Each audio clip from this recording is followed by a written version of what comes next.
네, 오늘 보실 말씀 같이 보겠습니다. 여호수아서 1장 1절부터 9절까지 말씀입니다. 우리 다 같이 자리에서 일어나셔서 한 절씩 화면 보시고 교독하도록 하겠습니다. 여호와의 종 모세가 죽은 후에 여호와께서 모세의 수종자 눈의 아들 여호수아에게 말씀하여 이르시되 내 종 모세가 죽었으니 이제 너는 이 모든 백성과 더불어 일어나 이 요단을 건너 내가 그들 곧 이스라엘 자손에게 주는 그 땅으로 내가 모세에게 말한 바와 같이 너희 발바닥으로 밟는 곳은 모두 내가 너희에게 주었노니 곧 광야와 이 레바논에서부터 큰 강 곧 유브라데 강까지 해축 속의 온 땅과 또 해지는 쪽 대해까지 너희 영토가 내 평생에 너를 능히 대적할 자가 없으리니 내가 모세와 함께 있었던 것 같이 너와 함께 있을 것임이니라. 내가 너를 떠나지 아니하며 버리지 아니하리니 강하고 담대하라. 맹사하여 한 땅을 이 백성에게 차지하게 하리라. 오직 강하고 극히 담대하여 나의 종 모세가 내게 명령한 그 율법을 다 지켜 행하고 우러나 좌로나 치우치지 말라.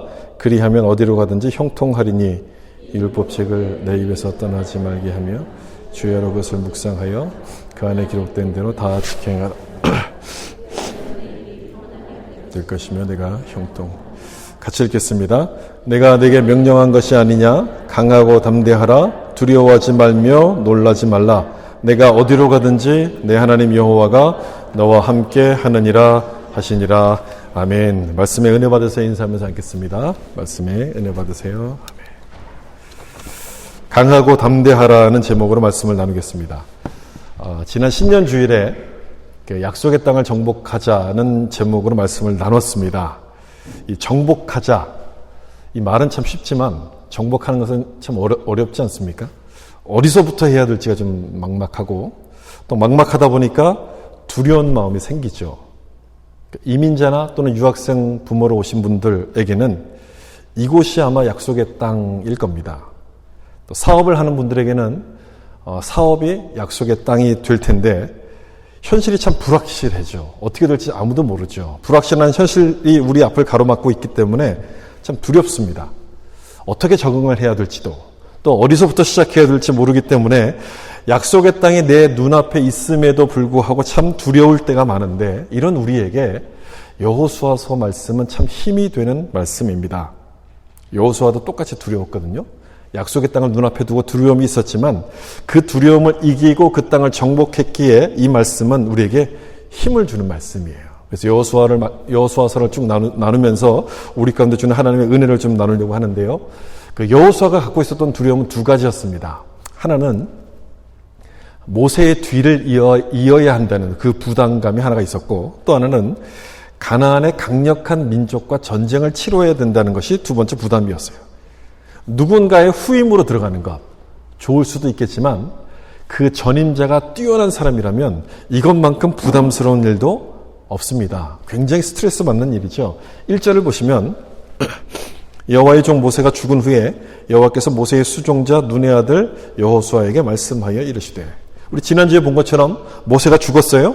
그리고 그 모세의 빈자리를 누가 채우게 됩니까? 여호수아가 후임자로서 그 자리를 이어받게 됩니다.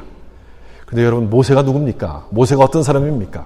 출애굽한 이스라엘 백성들을 홍해를 건너고 광야를 지나서 여기까지 인도한 사람이 바로 모세 아니었습니까?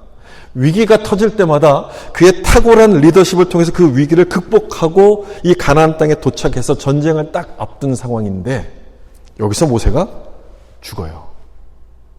이스라엘 백성들이 얼마나 참 이렇게 불안했겠습니까? 야, 모세 없이 우리가 이 전쟁을 치를 수 있을까? 이스라엘 백성들도 두려웠겠지만 제일 두려웠던 사람은 그 후임자였던 여호수아였을 거예요. 모세의 장례식이 이제 끝났어요. 지금부터 이스라엘 백성의 지도자로서 이들을 이끌어야 될 책임이 자기에게 주어졌으니 얼마나 두려운 마음이었겠습니까? 여러분 밴쿠버에 이민 온 첫날을 기억하십니까? 제가 기억하는 저의 첫날은 이랬어요. 이삿짐에 도착을 안 해가지고 방은 이렇게 얻어놓고 아무것도 없는 데서 그 잠바를 이렇게 깔고 그냥 첫날 밤을 잤어요. 거기서. 그리고 아침이 돼서 그 라면 상자를 이렇게 엎어놓고 햇반 또 김 뭐 이런 걸 먹으면서 앞으로 이 어린아이들을 데리고 내가 어떻게 살아가지? 좀 막막했다. 그것이 저의 첫 번째 날 기억이었어요. 요즘은 정책 서비스가 워낙 잘 돼 있어서 뭐 그런 일 없다고 생각하지만 아닐 거예요. 누구나 다 처음 여기 도착한 날의 마음은 똑같았을 겁니다. 아무도 의지할 사람이 없잖아요. 낯설죠? 언어가 달라요? 이 땅에 적응하는 것은 모세 없이 여호수아가 가나안 땅을 정복하는 것처럼 두려운 일인 거예요. 지금도 혹시 그런 상황 가운데 있는 분들이 있다면 이 말씀을 좀 잘 보시면 좋겠어요. 여기서 두려워하는 여호수아에게 하나님께서 어떻게 하시냐면 여호수아에게 말씀하여 이르시되라고 돼 있어요. 두려워하는 여호수아에게 하나님께서 지금 말씀을 하셔서 두려움을 이기고 담대하도록 하나님이 만드세요. 하나님이 말씀하셨다는 얘기는 그냥 말을 전달했다는 뜻이 아니고요. 하나님께서 하신다는 것을 지금 보여주시는 거예요. 내가 하겠다. 모세의 죽음은 참 두려운 일이에요. 슬픈 일이죠. 이렇게 시리에 빠져있는 이 여호수아에게 하나님께서 내가 하겠다라고 말씀을 하시는 거예요. 무슨 일을 하십니까? 어떤 일을 하십니까? 계속되는 2절을 보시면 내 종 모세가 죽었으니 이제 너는 이 모든 백성과 더불어 일어나 이 요단을 건너 내가 그들 곧 이스라엘 자손에게 주는 그 땅으로 가라 이렇게 말씀해요. 가나안 땅을 너에게 줄 테니까 걱정하지 말고 들어가라 이렇게 하시는 말씀이에요. 지금 여러분 여호수아나 이스라엘 백성들이 염려하고 있는 것은 뭡니까? 모세의 빈자리예요. 모세 없이 우리가 어떻게 이 땅에 들어갈까? 이 땅을 정복할까? 망설이고 있는데 하나님은요. 가나안에 들어가라 이렇게 말씀하세요. 아무 일 없는 것처럼 아무 일도 아닌 것처럼 가나안에 들어가라 이렇게 말씀하시고 여기 첫 번째 내 종 모세가 죽었으니 어떤 느낌인지 여러분 느껴지십니까? 너무너무 담담하게 말씀하시는 거예요. 이스라엘 백성들은 충격을 받았거든요. 모세의 죽음 때문에 충격을 받아서 너무 시리에 빠져 있는데 하나님은 아주 담담하게 내 종 모세가 죽었구나 이렇게 말씀하세요. 여러분 우리는 아무것도 아닌 것을 크게 만들어요. 하나님은요 큰 일도 아무것도 아닌 걸로 만들어요. 이게 하나님이 하시는 거예요. 모세가 죽었구나. 그러면 여호수아가 하면 된다. 여호수아가 있잖아. 여호수아가 하면 된다. 이렇게 말씀하시는 거예요. 우리에게는 엄청난 큰 일이 하나님께는 아무것도 아니라는 거예요. 모세가 죽어도 하나님의 계획은 계속해서 이루어져야만 했기 때문에 여호수아를 통해서 할 테니까 아무 걱정 말아라. 그렇게 하시는 말씀이에요. 그리고 이어지는 2절부터 4절까지 너희들이 차지할 가나안 땅이 어딘가를 구체적으로 말씀하시는데 그 중에 4절을 좀 보시면 곧 광야와 이 레바논에서부터 큰 강 곧 유브라데 강까지 해쪽 속의 온 땅과 또 해 지는 쪽 대해까지 너희의 영토가 되리라. 우리에겐 익숙하지 않아서 참 무슨 말인지 모르겠는데요. 이스라엘의 동서남북을 지금 가리켜서 하시는 말씀이거든요. 지도로 보시는 게 훨씬 편해요. 여기가 대해라는 것이 여기 지중해를 말하는 것이고요. 해쪽 속 남쪽, 레바논 북쪽이에요. 그러니까 동서남북 쭉 가리켜서 이 땅을 너희가 차지하게 될 것이다라고 하나님이 말씀하시는 거예요. 이 말씀은 나중에 다윗과 솔로몬 때 가서 이제 이 말씀이 이루어져요. 아직 시작도 못했잖아요. 아직 들어가지도 않았잖아요. 들어가기 전에 두려워서 떨고 있는 이 여호수아에게 하나님께서 이렇게 구체적으로 말씀하시니 어쩌면 더 떨렸을지도 모르겠어요. 아니 저걸 더 어떻게 해? 아니 저걸 어떻게 하라고? 아마 이렇게 두려웠을 거예요. 여호수아가 두려웠던 것은 그 가나안 땅에 살고 있던 그 강력한 민족들이었어요. 근데 이 민족을 두려워했는데 하나님은 그 민족들에 대해서는 한마디 언급도 없어요. 그리고 이 땅을 차지하라. 이렇게만 말씀하시는 거예요. 이렇게만 말씀하시니 얼마나 떨렸겠습니까? 되게 말로만 큰 소리 치는 것을 가리켜서 허풍이라 그러잖아요. 어떻게 수익을 낼지 구체적인 계획 없이 높은 이자를 준다. 이렇게 말하면 대부분 다 사기예요. 허풍을 넘어서 사기예요. 사기라고 말할 수 있는데 지금 이 말씀은 그것과는 달라요. 여러분 뭐가 다릅니까? 이 말씀이 그것과 다른 것은 뭡니까? 고수익을 보장함과 동시에 뭘 이야기합니까? 그 방법까지도 말씀하고 있기 때문에 그래요. 그 방법까지 말씀하는 거예요. 그냥 가나안을 정복하라 이렇게만 말씀하셨다면 못하죠. 어떻게 합니까? 우리는 할 수 없습니다. 못해요. 하나님의 말씀이라 할지라도 이걸 말씀을 믿기가 참 어려운데 이어지는 5절부터 8절까지 보면 어떻게를 말씀하세요. 여기서 우리는 믿음이 뭔가를 지금 생각하게 돼요. 어떤 분들은 믿음을 무조건 믿는 것 이렇게 생각하시는 분들도 있는데 그렇지 않습니다. 이 말씀을 잘 보시면요. 하나님이 먼저 알려주시고 이 말씀을 믿으라 이렇게 말씀하세요. 그러니까 무조건 믿는 게 아니고 말씀을 이해하고 믿는 거예요. 무조건은 언제 필요하냐면 그 주신 말씀이 이해가 안 될 때, 주신 말씀을 내가 받아들이기가 어려울 때 무조건이 필요한 거예요. 그때는 무조건 이걸 믿는 거예요. 그렇지만 먼저는 하나님의 주신 말씀이 뭔가를 생각하는 게 참으로 중요한 거예요. 그래서 이렇게 말씀하셔서 두려워하는 여호수아에게 담대한 믿음을 갖도록 하나님이 만들어 가세요. 우리도 이 말씀 잘 주목해서 보실 필요가 그래서 있는 거예요. 5절을 좀 보시면 뭐라고 하셔서 두려워하는 여호수아에게 힘을 주시는지 보세요. 같이 한번 읽어볼까요? 내 평생에 너를 능히 대적할 자가 없으리니 내가 모세와 함께 있던 것 같이 너와 함께 있을 것임이니라. 내가 너를 떠나지 아니하며 버리지 아니하리니. 하나님께서 여기서 뭐라고 말씀하시나요? 내가 너와 함께 있을 것이다. 이렇게 말씀해요. 내가 너와 함께 있을 것이다. 그런데 그 앞을 보세요. 그 앞에 뭐라고 이야기합니까? 모세와 함께 있던 것 같이 이렇게 말씀해요. 모세와 함께 있던 것 같이. 여러분 여기를 잘 보셔야 돼요. 여호수아가 지금 두려워했던 것은 모세의 빈자리였어요. 모세 없이 우리가 어찌 이걸 할까 이렇게 염려하고 있었는데 거기에 대해서 하나님은 뭐라고 말씀하시냐면 모세에게 한 것처럼 너에게도 똑같이 할 것이다 이렇게 말씀하시는 거예요. 힘이 나지 않겠습니까? 힘이 나는 말씀이에요. 여호수아는 모세의 시종이었거든요. 그래서 옆에서 모세가 하는 모든 걸 다 봤어요. 홍해를 가르는 것도 봤고요. 반석으로 이렇게 반석에서 물이 나오게 하는 것도 봤고요. 만나와 메추리가 나오도록 기도하는 모든 걸 다 봤어요. 기가 죽죠. 옆에서 보면서 기가 죽죠. 모세니까 저런 걸 하는 것이지 나는 저런 걸 못해. 아마 그랬을 거예요. 그렇게 주눅이 들어있어서 두려웠던 여호수아였는데 그 여호수아에게 하나님께서 뭐라 말씀하시냐면 모세에게 한 것처럼 너와 함께 할 것이다. 모세에게 한 것처럼 하나님이 너와 함께 하신다는 그 사실을 믿으라는 말씀이에요. 다시 말하면요, 이 말씀은 나의 능력이 중요한 것이 아니라 하나님이 나와 함께 하신다는 사실이 중요하다는 것을 강조하시는 말씀이에요. 이거를 깨닫게 하셔서 여호수아에게 자신감을 주시는 거예요. 하나님이 함께 하신다, 자신감을 주시는 거예요. 여러분 그렇죠? 내 능력보다 중요한 것은요, 하나님이 나와 함께 하신다는 그 사실이에요. 모세가 능력이 있어서 홍해를 갈랐습니까? 아니에요. 모세의 능력으로 가는 것이 아니고요. 하나님께서 모세와 함께 하셨던 결과가 바로 홍해가 갈라지는 것이었어요. 따라서 그 하나님께서 여호수아와 함께 하신다면 모세에게 있었던 기적이 여호수아에게도 나타나는 거예요. 그리고 그 하나님께서 우리와 함께 하신다면 어떻게 되겠습니까? 우리와 함께 하신다면 그 능력이 우리에게도 나타나는 거예요. 아멘입니까? 여러분 두려움을 이기는 길은 바로 그거예요. 그 하나님이 나에게도 함께 하신다. 이걸 믿는 거예요. 여러분 사실 내 능력은 그렇게 중요하지 않습니다. 능력이 없어서 못한다 이런 분들이 종종 있는데요. 사실 내 능력은 그렇게 중요하지 않아요. 하나님께서 우리의 능력을 보시고 우리를 사용하시는 게 아니거든요. 하나님을 믿는 믿음을 보시고 우리를 사용하세요. 하나님을 믿는 믿음을 보시고. 다윗이 뭐 능력이 있었습니까? 여러분 베드로가 무슨 능력이 있었습니까? 그렇지 않아요. 따라서 능력과 스펙을 쌓으려고 우리가 노력하기보다는 믿음을 쌓으려고 노력을 많이 하셔야 돼요. 하나님을 의지하는 그 믿음을 쌓는 것이야말로 담대한 승리를 누리는 비결이 되는 거예요. 하나님을 의지하는 것. 하나님께서 두려워하는 여호수아에게 내가 함께 하신다라고 하셔서 자신감을 주시지 않습니까? 자신감을 주세요. 내가 함께 한다. 자신감. 여러분 솔직히 우리가 두려워하는 것은요, 내가 가진 게 너무 적어서 두려워합니다. 문제가 있는데 이 문제를 내가 가진 걸로 해결을 못하니까 두려운 거예요. 사업을 딱 시작할 때 은행에 100만 불이 있으면 든든하죠. 아무 걱정 없습니다. 기분 좋게 시작해요. 뭐 기도도 안 할 거예요. 그냥 기분 좋게 시작해요. 근데 은행에 100불밖에 없어요. 어떻게 되겠습니까? 걱정이 되죠. 야, 이걸 어떡하지? 이걸 꼭 해야 되는데 이걸 어떡하지? 막막해요. 잠도 안 와요. 한숨만 나와요.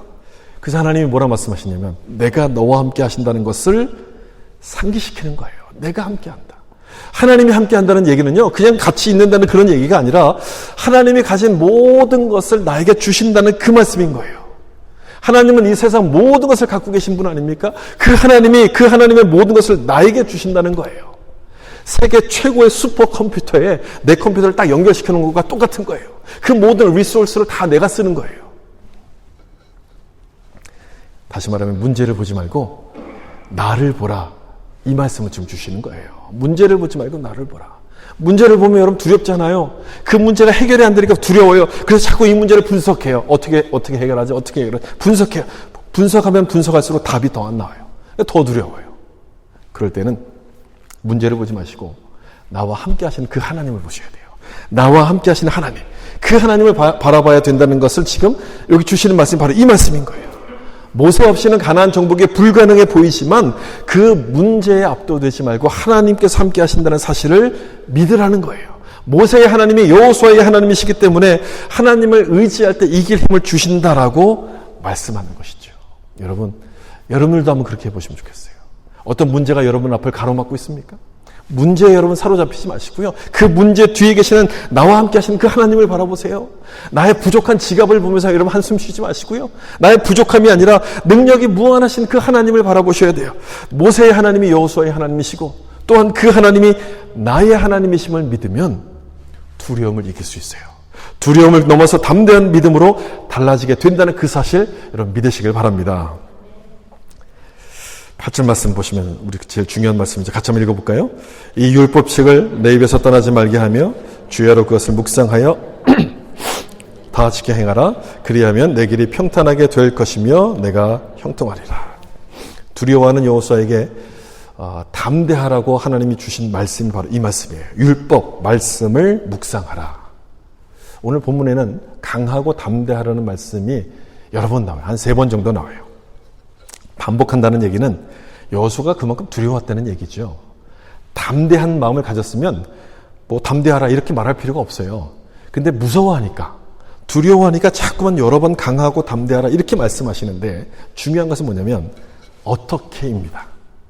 어떻게가 중요해요. 어떻게 담대해질 것인가 이게 중요한데 이 말씀에서는 율법을 주야로 묵상하라고 말씀하세요. 그러면 담대해진다 이 말씀이에요. 말씀을 묵상하라 이렇게 말씀해요.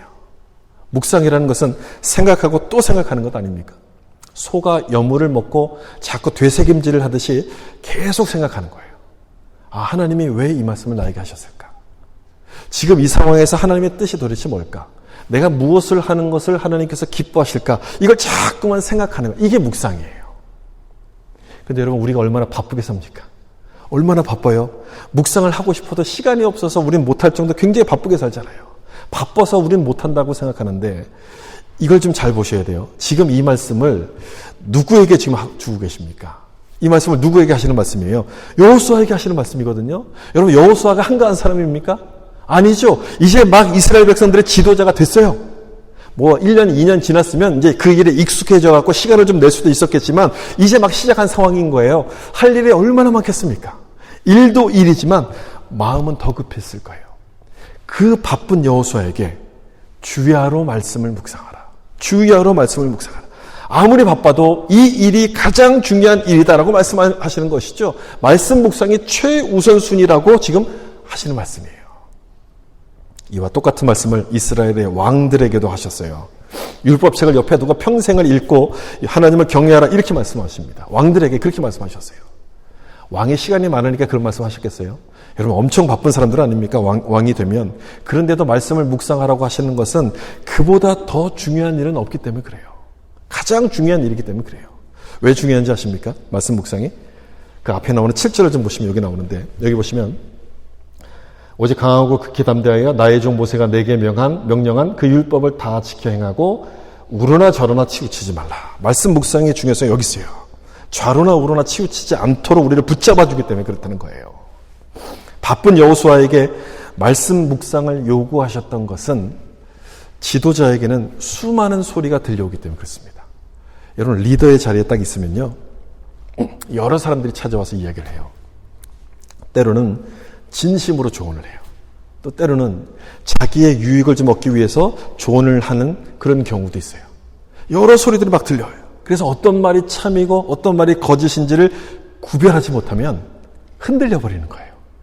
자기 기준이 딱 없으면 이 소리 저 소리가 들려올 때 그냥 좌로나 우로나 이렇게 막 치우쳐버립니다. 그래서 여호수아에게 뭐라고 말씀하시냐면 주야로 말씀을 묵상하라 이렇게 말씀하시는 거예요. 말씀으로 기준을 딱 삼으면 어떤 소리가 들리든지 흔들리지 않기 때문에 그래요. 무엇이 옳은 것인지를 분별할 수 있는 구분해서 하나님의 뜻에 맞게 결정을 하게끔 되는 것이죠. 그러면 여러분 두려움이 사라지는 거예요. 하나님 뜻에 맞게 결정하면 두려움이 사라지는 거예요. 두려움이라는 것은요. 결정을 못해서 생기는 게 아니고 이 결정이 옳은지 아닌지 확신이 없기 때문에 두려워지는 거예요.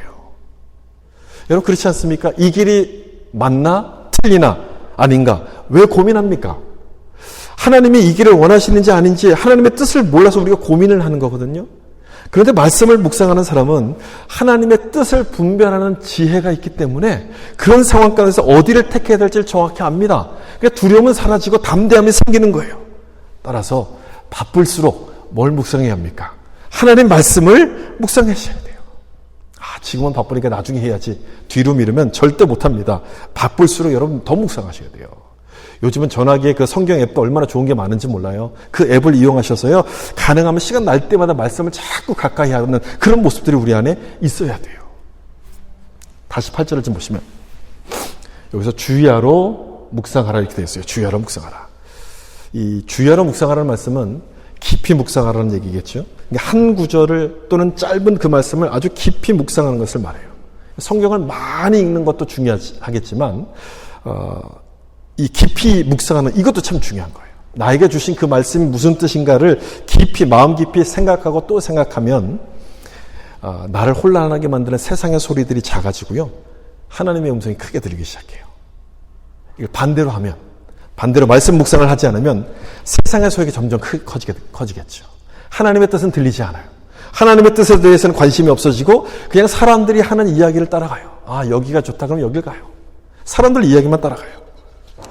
여러분 철로역정을 보면 크리스찬이 순례길을 가는데 얼마나 많은 유혹들이 거기 찾아옵니까? 순례길을 가지 못하도록 방해하는 유혹들이 굉장히 많이 찾아와요.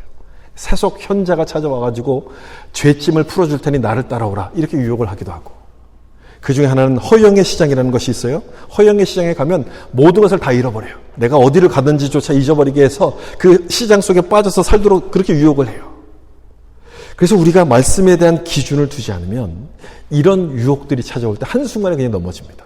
한순간에 그냥 또 쫓아가요. 여러분 이 세상은요 절대 기준을 인정하지 않아요. 하나님이 세운 모든 기준들을 이 세상은 다 허물고 있어요. 가정, 남자, 여자 모든 기준들 하나님에 대한 절대자 모든 기준들을 다 허물고 자기 자신이 옳다고 주장하는 것이 바로 이 세상이에요. 이런 세상에 우리가 살면서 여기서부터 담대해지려면 흔들리지 않으려면 무엇을 붙잡아야 되겠습니까? 하나님의 말씀을 붙잡아야 돼요. 말씀을 붙잡으셔야 돼요. 이 8절 말씀해 보시면 말씀을 묵상하는 것뿐 아니라 그 안에 기록된 대로 다 지켜 행하라 라고 되어 있어요. 기록된 대로 다 지켜 행하라. 내가 좋아하는 말씀만 지킬 게 아니고 쉽고 편안한 말씀만이 아니라 모든 말씀에 순종하라는 것이죠.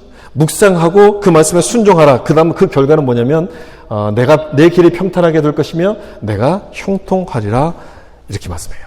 내 길이 평탄하고 형통해진다 이렇게 말씀하시죠. 이 말씀처럼 우리가 하나님 말씀에 순종하면 하나님께서 우리 가운데 형통의 길을 주시는데 사람들이 내 말을 듣기 시작합니다. 여러분 그런 고민 많이 하시지 않았습니까? 왜 사람들이 내 말을 안 들을까? 이런 고민들 많이 하시잖아요. 내가 열심히 설명하는데 왜 사람들이 내 말을 안 듣지? 이런 고민들을 많이 하시잖아요. 바로 이 8절의 답이 있어요. 내가 하나님 말씀을 듣지 않으니까 사람들이 내 말을 안 듣는 거예요. 가만히 생각해 보시면 하다못해 점심 식사를 뭐 하자고 하는데 그 메뉴도 안 들어요. 다른 거 고르잖아요.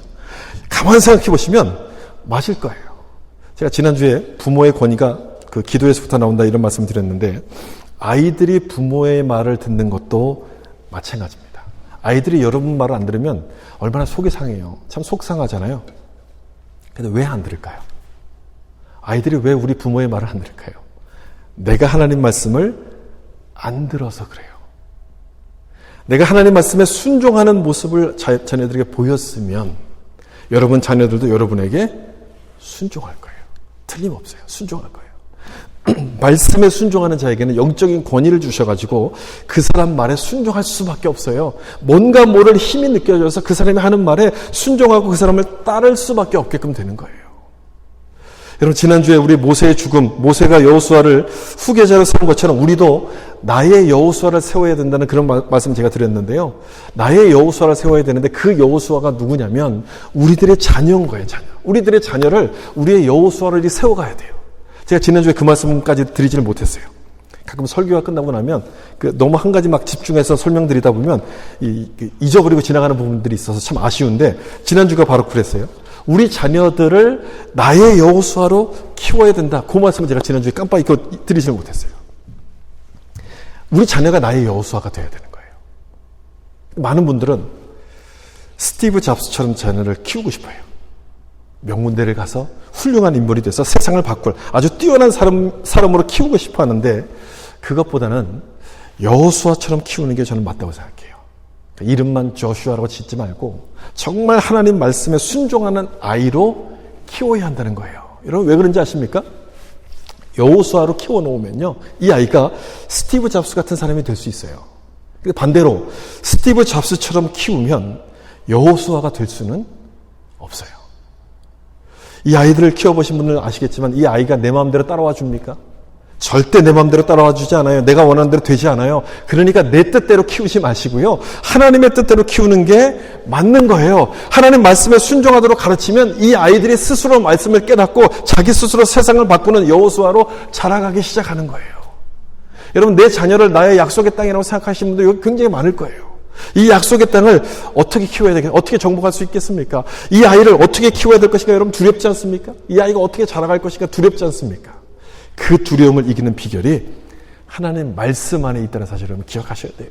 말씀으로 키우면 이 아이들이 약속의 땅을 정복하는 아이들이 될 수 있는 거예요. 마지막으로 두려움을 이길 수 있는 비결은 내가 있는 곳을 기억하는 겁니다. 광야가 아니라 가나안에 있다는 사실을 여러분 기억하셔야 되는 거예요. 우리는 가나안을 천국이라고 보통 생각해요. 천국. 가나안을 천국으로 딱 생각하면 지금 우리가 살아가는 이 시간은 어떤 시간이 되는 겁니까? 천국이 가나안이면 지금 살아가는 이 시간은 어디를 지금 지나가고 있는 시간이 되는 거예요? 광야를 지나가고 있는 시간이 되는 거예요. 성경 전체를 큰 그림으로 보면 우리에게 천국을 약속하셨으니까 가나안을 천국으로 생각할 수 있습니다. 그렇게 이야기할 수 있는데 말이 좀 안 맞는 부분이 있어요. 뭐냐면 천국에는 전쟁이 없어요. 근데 이스라엘 백성들은 가나안 땅에 들어가서 이 정복 전쟁을 치릅니다.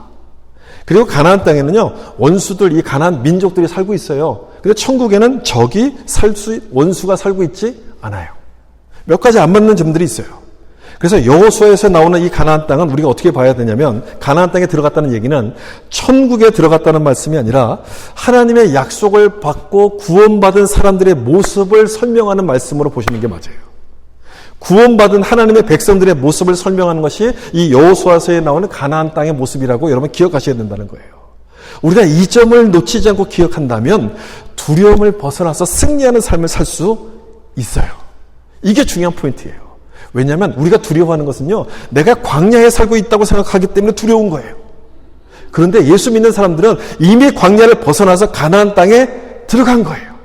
이스라엘 백성들이요, 이 광야를 벗어나서 가나안 땅에 들어가게 되는데 하나님의 원래 계획은요, 광야는 짧게 잠깐 지나고 가나안 땅에 들어가는 거예요. 그래서 원래 계획대로 하면 2, 3주 정도 있다가 광야를 통과해서 바로 가나안 땅에 들어가는 것이 하나님의 원래 계획이에요. 근데 왜 40년 동안 광야에 머뭅니까? 이스라엘 백성들이 불순종해서 40년 동안 광야에 머물러요. 애굽을 막 그리웠어요.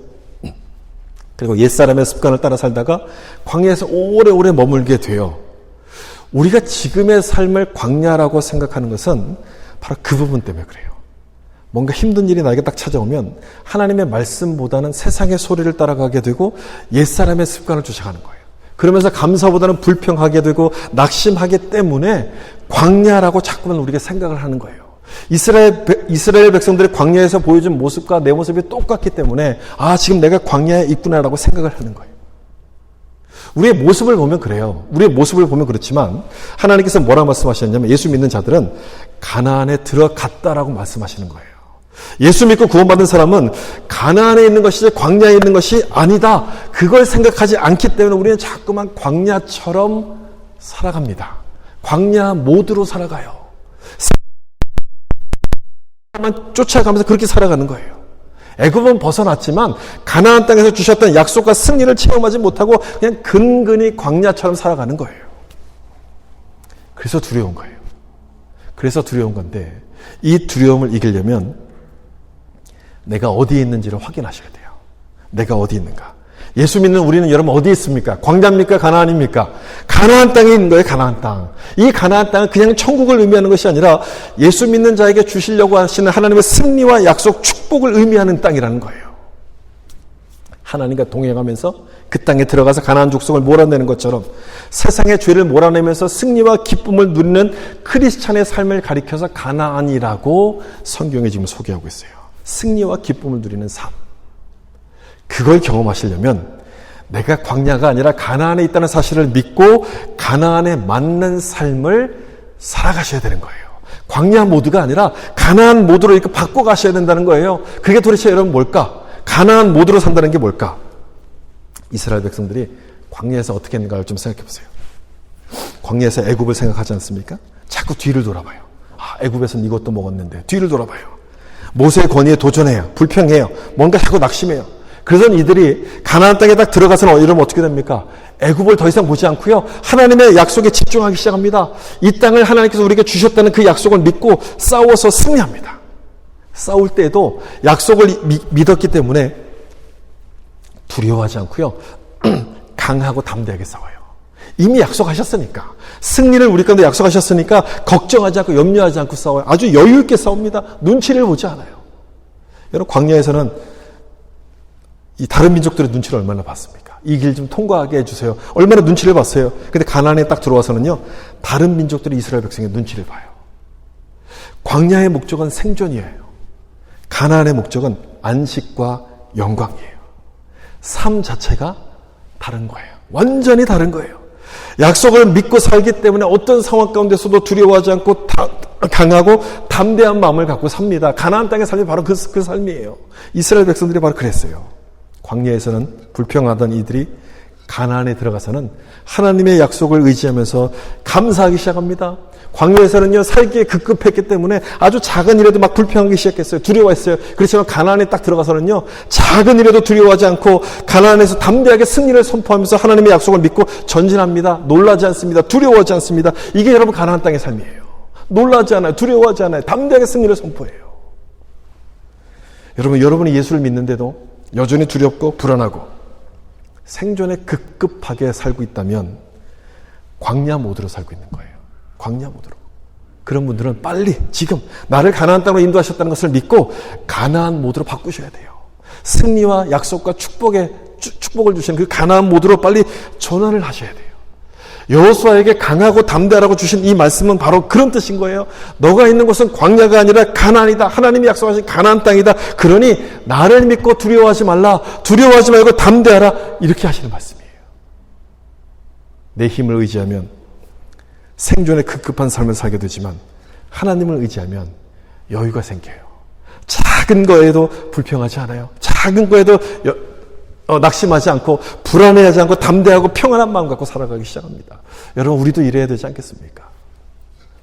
우리에게 주신 약속의 땅을 강하고 담대한 마음을 갖고 우리가 정복해 나가야 되지 않겠습니까? 여호수아처럼 불확실한 현실 앞에서도 하나님이 나와 함께 하심을 믿고 강하고 담대하게 승리하는 자들이 될 수 있기를 예수님의 이름으로 축원합니다. 같이 한번 기도하겠습니다.